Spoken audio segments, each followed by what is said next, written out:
Very seldom do we start our roadmap videos off here in our shop for the hog business. Normally I'm wearing a hog shirt, and I ain't gonna lie, I just slid my roadmap shirt over my hog shirt. It's about 190 degrees in this building right now, so I'm gonna try to make this a quick video. A conversation took place here about a week ago at this workbench. It was late one evening. The youngest boy came home from playing baseball. You got to be strategic with your timing with your children. You've got to figure out when you can, have a decent conversation with them. And a lot of times, when he comes in the house, after baseball or whatever, it's just a brief conversation in the kitchen, And so I thought, well, I'll open the door up for him, and when he backs his truck up, we'll sit here and we'll talk. And it worked out good. I doubt he'll watch this video because the video will be too long for his younger mind. It's got to be that quick little thing, so I think we're pretty safe. But I just kind of want to know how things were going for him. He struggled hard with baseball, with the mental aspect of it. Really hard as a dad to not be able to help your kids with something. And honestly, the lack of self-confidence, the lack of everything, that mental part of being down inside that hole, to me is a lot like trauma. It really is. You get inside your own head and it just screws you every time, and I don't know, I didn't have the answers. I tried and tried, and he's reached out to other people that understand, the game of baseball. I don't. And like when Dr. Mitchell and I did our research, that's what it showed. People who are struggling, when I talk to somebody who gets what they're going through, understands it, and has some training. And, so to me, what he was going through was not much different than what some of us go through when we're stuck in a hole and we just can't figure out how to get out in our own head. It becomes our own worst enemy. So I was here at the workbench, and we just started talking about that. And he started talking about how his hitting coach is helping him understand, from getting inside your own head, and baseball's mental. And I thought, that's pretty cool, and so about 6 months ago, I go see my mom once a month in the Midwest. And I stay with her for a couple of days just to check up on her and help her and do whatever, right? And pretty much been doing that since I retired. And she handed me this medal that I had gotten. And I got the medal back in 1980. And it's hung on the wall in the house I grew up in. And I'm not sure why she took it down. I noticed it was gone. And I didn't say nothing. So one day she says, hey, I was thinking you might want this medal. And I said, oh, okay. So she hands it to me, and I put it in the truck I was driving, and it bounced around in there for a while, and I ended up setting it right over here on this shelf. So when me and the youngest boy was talking the other day, I said, hey, I want to show you something. So I reached over and I grabbed this medal. Put it up there so you can see it.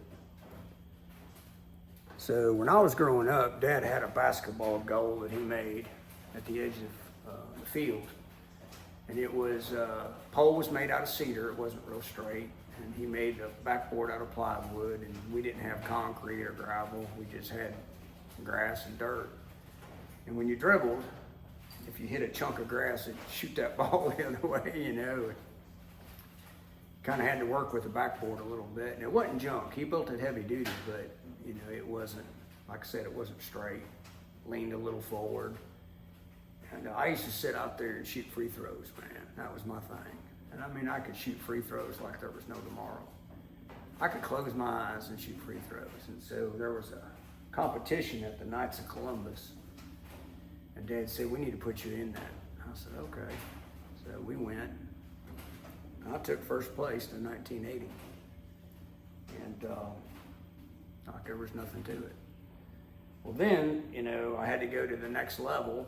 And so Mom and Dad somehow scrounged up the money to buy me a sweatsuit, which I feel like I got it on right now. I don't know if they even call them sweatsuits anymore.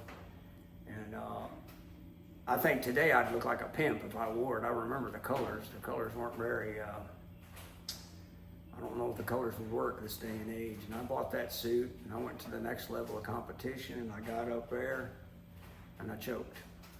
Couldn't hit the bar. I couldn't hit a barn if I wanted to. And I remember Dad telling me, you know, he said, hey man, he said, just pretend you're in the field and you're shooting hoops. And he said, don't think about all of this. But I couldn't. My mind was my worst enemy. It really was. And I choked and I never did it again. And I never overcame that. So when I see this medal, that's all I think about. It's how my mind got the best of me. And today, after we do this video, I'm gonna give it to the boy. I told him when he was down there, I said, hey man, I said, you know, don't let your mind get the best of you. I said, just, you gotta push through and fight it, you know, and realize. And I think he's done that. So last week, for about 3 or 4 days, we went to Atlanta, which is, I'm not against Atlanta, it's a big place. A lot of concrete, a lot of asphalt. Got some memories there, most of them aren't good. Work memories. And so, and I'm not sweating because I'm nervous. I told you it's 190 degrees in this building. He was up there playing baseball, and on the ride home, he said, I can't help but want to be you when I grow up. I can't help but want to always make you proud, you know, all that kind of stuff. I said, but I've never put no pressure on you. I told you, if you don't want to be a Marine, don't be a Marine. If you don't want to do this, I don't care. I just want you to be happy. And he said, no, I know that. He said, but you are by far the best baseball dad there ever is. And I said to him, I said, what the hell are you talking about? And he said, because you didn't teach me how to throw, you didn't teach me how to catch, you didn't teach me how to hit, you didn't teach me how to steal bases, you didn't teach me anything. Yeah, we played baseball, but like any dad, I threw it, he caught it, and that was it. I mean, there's a style and technique, everything. You know, I did teach him how to shoot, not much I can take credit for, and I taught him a lot of other things, but I didn't really teach him baseball. And he said, when I'm playing baseball, I don't have to worry about disappointing you. He said, because you didn't show me anything or teach me anything. And he said, I know it doesn't sound like a compliment, but it is. He said, so when I'm out there playing baseball, he said, I ain't thinking about you. And I was like, I guess somewhere in all of that's a compliment, you know, and it was. I mean, it really was. That, you know, I never put no pressure on it, even with hunting. I said, you want to hunt, great. If you don't, it don't matter to me. We put enough pressure on ourselves, and then when you dissect a lot of us, some of us put a lot of pressure on ourselves just the way we're wired. So that's the video. The video is, don't let your head get inside your head. I mean, it may not make any sense, but I think some of you know what I'm talking about. When you start getting wrapped around that axle, a lot of times it's our own self.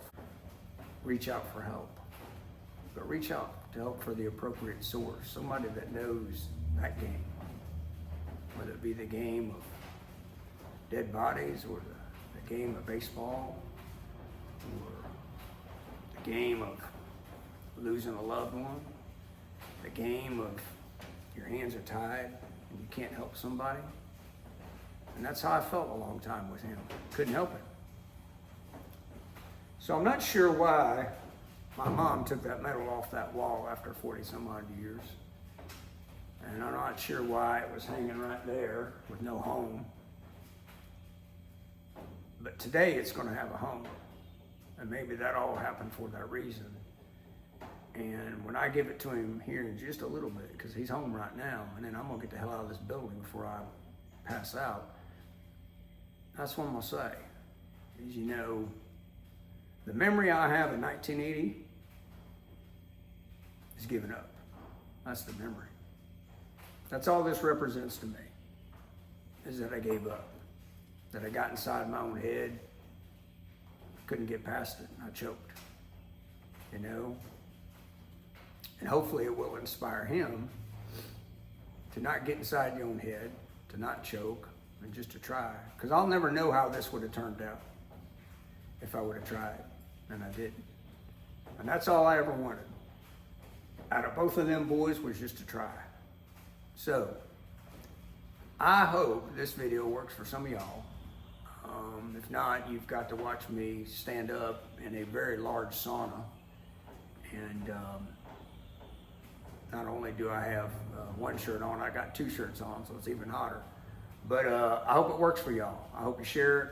I hope you pass it on. I hope you do all that stuff. And give us feedback. And don't let your head be your worst enemy, because a lot of times it is. And if it starts to feel that way, then reach out. Somebody. Hell, call me. Call the Hog Traveler. I don't care. I don't know you. I don't care. Call me. We'll work through it. At least I'll listen. I'll tell you some funny crap. That being said, who am I today? I'm a guy really wanting to get out of this building and not get into some AC, just get in where there's some air circulating. And I got a bunch of property to get to today, and would really like a cold drink going down my pie hole right now. That's who I am today. I'm also a guy that hopes this helps one of you out there. So y'all have a great day. Number 10, Wyatt Wisniewski.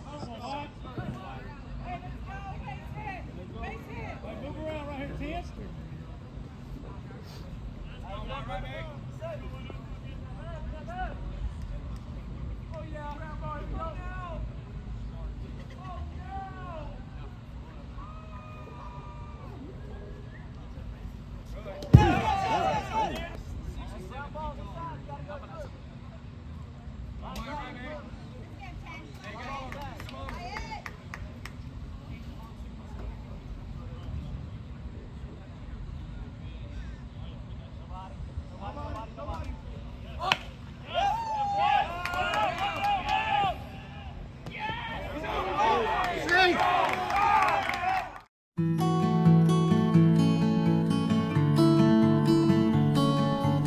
you.